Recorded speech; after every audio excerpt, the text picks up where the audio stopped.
Obsesionado con la idea de dejar una marca eterna, concibió el proyecto más audaz de su tiempo, una torre tan alta que alcanzara los cielos.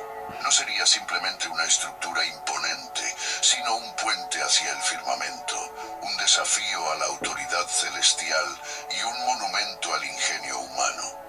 La Torre de Babel simbolizaría la unión de su pueblo bajo un objetivo común y destacaría su reinado como una era dorada de logros sin precedentes. Con estos grandiosos planes, Nimrod no solo buscaba celebrar su éxito terrenal, sino también establecer un legado imperecedero. Este es Nimrod, la historia de Nimrod, el primer poderoso en la tierra. Entonces, como vimos, Nimrod, el primer poderoso en la humanidad, después del diluvio universal. Entonces vemos que de allá viene esta humanidad, esta civilización, desde Nimrod, la Torre de Babel, después del diluvio universal. Entonces, desde allá ellos, Nimrod, ellos fueron los que inventaron el modo económico y político, sistema político y económico del esclavismo aquí en la tierra, lo inventaron allá desde la Torre de Babel, desde Nimrod. Ellos inventaron, los babilonios inventaron el esclavismo, este modo de producción esclavista, modo de gobernar a los hombres, y entonces ese esclavismo era el que era opresivo para los hombres, para el pueblo, para los pobres, los débiles, y entonces así es como después este esclavismo se extendió desde la Torre de Babel hasta el 476 después de Cristo, cuando cayó el Imperio Romano de Occidente. De ahí, la caída del Imperio Romano, comenzó el feudalismo, otro sistema opresivo de gobierno que se llamó el feudalismo, y va hasta 1789 con la Revolución Francesa. Entonces ahí es cuando nos vamos a ubicar, porque este video se titula La historia de la democracia plena o estado de bienestar. Entonces, cuando llegamos al fin del feudalismo en el siglo XVIII, fue que el feudalismo llegó a su fin, este sistema opresivo, el antiguo régimen, un sistema opresivo de gobierno humano que todavía era antidemocrático porque tenía unas situaciones económicas y políticas que explotaban a los pobres de las sociedades aquí humanas en la tierra. Entonces, en este siglo XVIII es cuando aparece el periodo histórico de la humanidad llamado la Ilustración, donde comienzan a aparecer una serie de filósofos, economistas y geógrafos y historiadores que van a aportar nuevas ideas para la humanidad, el desarrollo posterior de esta humanidad que venía desde la Torre de Babel. Entonces, vamos a ver entonces cómo fue que se desarrolló el estado de bienestar o la democracia plena aquí en este planeta Tierra. Y entonces vamos a ver que, sin embargo, con anterioridad ya se venían utilizando otros términos que expresan aproximadamente las mismas aspiraciones, o sea, las aspiraciones a construir un estado, una democracia plena.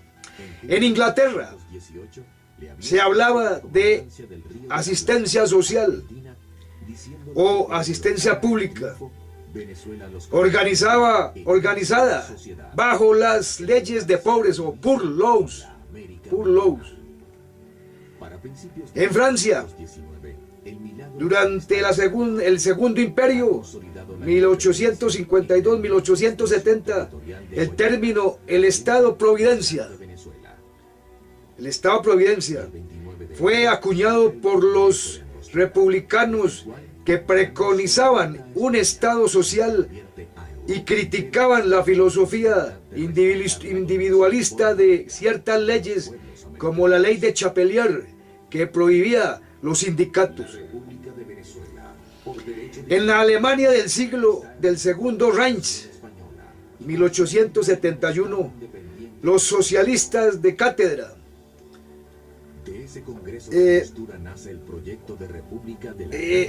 introdujeron el término Welfare State para describir el sistema diseñado por las políticas bismarckianas, Otto von Bismarck. en materia social. Entonces estos son los antecedentes de cómo se fue acuñando el término de estado, democracia plena o estado de bienestar. A pesar de que existen algunos antecedentes en sistemas políticos anteriores, se ha alegado que la percepción del mejoramiento del bienestar material general de la población como una de las funciones centrales de la sociedad o Estado realmente se inició con los orígenes de la Ilustración. En el periodo histórico de la Ilustración, en el siglo XVIII, fue donde se inició esta situación de la democracia plena o estado de bienestar. En ese periodo, a pesar de que el poder de los monarcas llegó a ser absoluto, aparece el concepto del déspota ilustrado. Tenemos el ejemplo del déspota ilustrado. Tenemos a este famoso militar prusiano, el militar Federico II el Grande de Prusia. Ese fue un ejemplo del déspota ilustrado del siglo XVIII, que en esta historia de la humanidad, cuya función era, especialmente en Alemania, traer progreso y bienestar social y económico a su pueblo. Ver características de la evolución del cameralismo, el famoso cameralismo. Entonces, a lo largo de la segunda mitad del siglo XIX, en la mayor parte de los países de la Europa occidental, la llamada cuestión social, expresada en la presión política de movimientos sociales, especialmente los movimientos obreros, impulsó a los gobiernos a adoptar la legislación sobre la condición social de la clase trabajadora y el trabajo, legislación que fue progresivamente modificada. La mayor parte de estas medidas fueron puntuales y de alcance mínimo, con características que dependen tanto de la historia como de las circunstancias político-sociales de cada país. Sin embargo, es posible notar un movimiento hacia servicios incrementalmente más comprensivos. Entonces vemos que en esta época del siglo XIX, en Europa, especialmente en Francia, en Inglaterra, en Estados Unidos, desde el periodo de la Ilustración, como ya vimos, cuando ya comienza a finalizar o se le pone el fin al sistema opresivo, antiguo régimen, el feudalismo en el siglo XVIII, en la Revolución Francesa de 1789. En Estados Unidos ya venía evolucionando la democracia con la independencia de Estados Unidos de 1776, la Constitución de Filadelfia, inspirada en las ideas de los filósofos de la Ilustración. Y en Alemania, como ya vimos, tenemos el cameralismo, que ya venían hablando de los derechos de toda la población, de democracia plena. Y vemos que los impuestos en Estados Unidos ya eran impuestos a la tierra, ya venían impuestos directos, y ya se venía también teniendo impuestos progresivos como el de la renta. En Inglaterra se estableció el impuesto a la renta en 1840. En Alemania, Otto von Bismarck, con su política social en el siglo XIX, también hablaba de democracia plena. En Inglaterra, como ya vimos, se hablaba de asistencia social, asistencia pública. En Francia, ya repetimos, durante el Segundo Imperio, en 1852-1870, venía el Estado Providencia. Y entonces, vamos a ver que en Estados Unidos, en el año de 1913, se estableció el impuesto progresivo de a la renta en Estados Unidos, en el año de 1913. Y en Inglaterra, vemos que en el año de 1900, a principios del siglo XX, aparece este personaje que se llama David Lloyd George, el primer ministro de Inglaterra y que fue ministro de Hacienda en Inglaterra. Y aparece este otro personaje muy importante en la democracia plena o estado de bienestar, John Maynard Keynes, este famoso economista inglés, y el famoso personaje David Lloyd George, que fue ministro de Hacienda de Inglaterra a principios del siglo XX. Entonces vemos que en esta historia de la democracia plena, vemos que cuando está David Lloyd George, este ministro de Hacienda, él impulsa la formación en Inglaterra de la democracia plena, con sus políticas de presupuesto, el presupuesto para el pueblo, que fue un programa que David Lloyd George defendió ante la Cámara de los Comunes allá en Inglaterra, y que impuso aún a la oposición que tuvo estos proyectos que presentó David Lloyd George, este ministro de Hacienda inglés, este personaje famoso en Inglaterra porque fue el que promovió la creación del estado de bienestar allá en Inglaterra a principios del siglo XX, o sea, la democracia plena. David Lloyd George también propuso los impuestos directos, impuestos a los ricos para financiar programas sociales en Inglaterra, y él fue uno de los precursores del estado de bienestar inglés, David Lloyd George. Vamos a seguir leyendo aquí cómo fue el desarrollo histórico de este proceso que llevó a la formación del estado de bienestar o democracia plena aquí en este planeta Tierra. Esta situación culmina en la crisis económica. Bueno, entonces vamos a seguir acá. Estamos acá donde dice: a lo largo de la segunda mitad del siglo XIX, en la mayor parte de los países de la Europa occidental, la llamada cuestión social, expresada en la presión política de movimientos sociales, especialmente los movimientos obreros, impulsó a los gobiernos a adoptar la legislación sobre la condición social de la clase trabajadora y el trabajo, legislación que fue progresivamente modificada. Volvemos a repetir. La mayor parte de estas medidas fueron puntuales y de alcance mínimo, repetimos. O sea, en este tiempo en el siglo XIX no se concretó el estado de bienestar, la democracia plena, fue hasta el siglo XX. Después, en el siglo XX, fue cuando se concretó la democracia plena verdadera, después de David Lloyd George, este personaje famoso en Inglaterra, porque él fue con sus medidas económicas, como este que llama el presupuesto del pueblo, en las cuales se cobraba impuestos a los ricos para financiar programas sociales. Él fue el iniciador del estado de bienestar o democracia plena en Inglaterra. O sea, la democracia plena en Inglaterra se estableció fue en el siglo XX. Entonces, esta situación culmina en la crisis económica del periodo de entreguerras y concomitantes crisis sociopolíticas como la Gran Depresión en Estados Unidos, dado que las dictaduras que surgieron demostraron ser capaces de resolver las crisis de forma más efectiva que las democracias.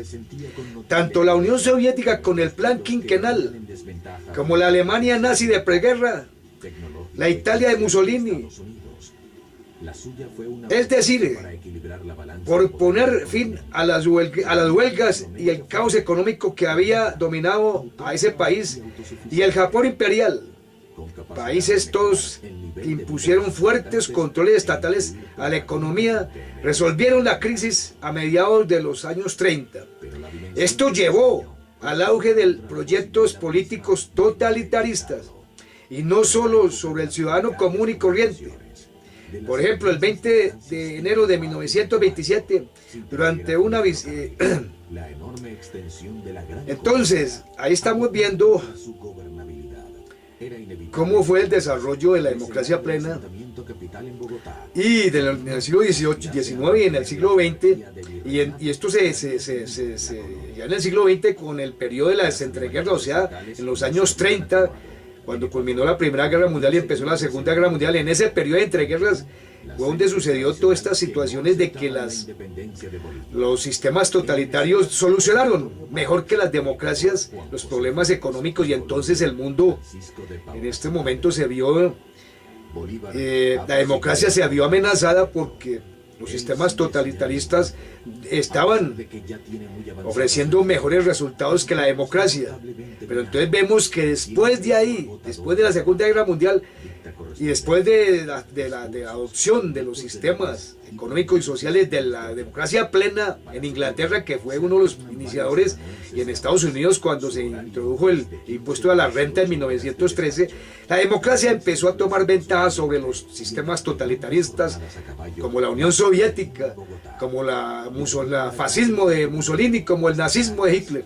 Y la democracia salió triunfante por sus políticas de democracia plena o estado de bienestar que se implantaron aquí en las democracias occidentales como en Inglaterra, Estados Unidos, Alemania, después de la Segunda Guerra Mundial. Y esto fue lo que derrotó definitivamente al comunismo, y la democracia salió triunfante y se formó la democracia plena, que es el sistema de gobierno que ya con el estado de bienestar incluía a toda la población por medio de los impuestos progresivos a los ricos. Las democracias solucionaron los problemas a la pobreza y a todos estos males que habían azotado a la humanidad, y entonces la democracia se impuso y triunfó ante todos los otros sistemas humanos de gobierno.